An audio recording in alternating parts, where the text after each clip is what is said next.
Isa nga to sa daily routine ko bilang isang nanay. Tara, samahan niyo ko.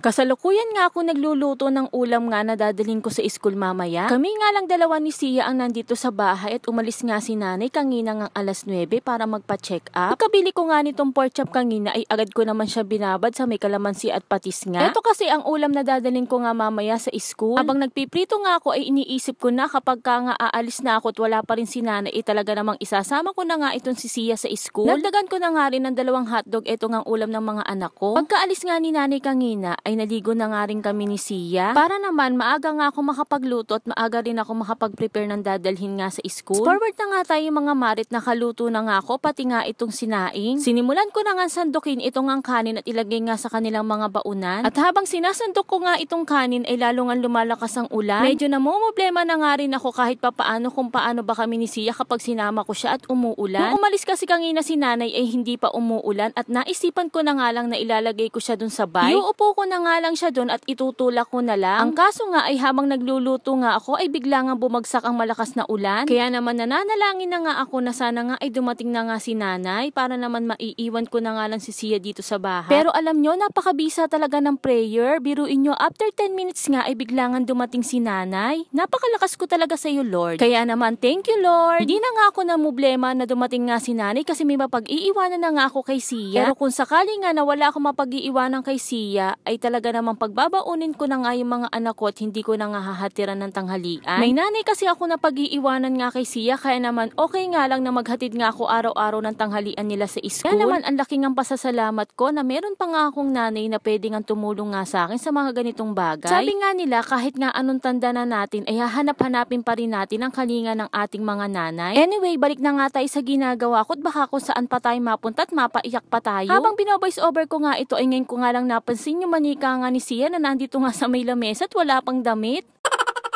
Nilagyan ko na nga lang ng sticker at baka magkaroon pa ako ng problema nang dahil nga dyan. Natapos na nga ako sa pag-aayos nga nitong mga pagkain kaya naman ilalagay ko na nga ito sa mga lunch bag nila. At dahil nga umuulan ay hindi na nga ako naglagay ng yelo dun sa tubigan nila at malamig na tubig na lang ang nilagay ko. Eto na nga at nakaredy na nga ang dadaling ko mga pagkain nga dun sa may high school. Tiningnan ko nga kung umuulan pa. Umuulan pa naman pero nga hindi na ganun kalakas. Bago nga ako umalis nga papunta nga sa school ay nag-freshen up muna ako at haggard na nga ako kanina habang nga nagluluto. Nagpulbos nga lang ako dito at naglagay nga lang ako ng konting lip tint. O diba, kahit papano nga ay naging mukha tayong kaaya-aya. At nagsimula na nga akong maglakad papunta nga sa may high school. Wala nga akong kasabay nga kahit isa nga dito nga sa may daan papunta nga sa school. Pauwi na nga ako nito nang nadaanan ko nga ito sa may daycare center. Kaya siguro wala nga pasok ang mga bata dito ay dahil nililinis nga yung aircon dun nga sa room nila. At dito naman sa may bandang kanan ay eto nga ang tambayan ng mga nanay dito habang nga inaantay yung mga anak nila paglabas. Palagpas ko nga dun sa dinadaanan kong shortcut ay madadaanan ko naman ito nga simbahan namin. Ito nga simbahan namin ay medyo mataas nga. May 2 daan nga ito nga gate at dito nga sa may tagiliran na may hagdan. Medyo maputik nga yung mga dinaanan ko kaya naman pag uwi ko nga dito sa amin ay naghugas muna ako ng paa. Buti na lang talaga at hindi ko na nga naisama si Sia dahil nga mahihirapan nga ako at maputik nga yung dinaanan ko. Mabuti na lang talaga at dumating nga kanina si nanay.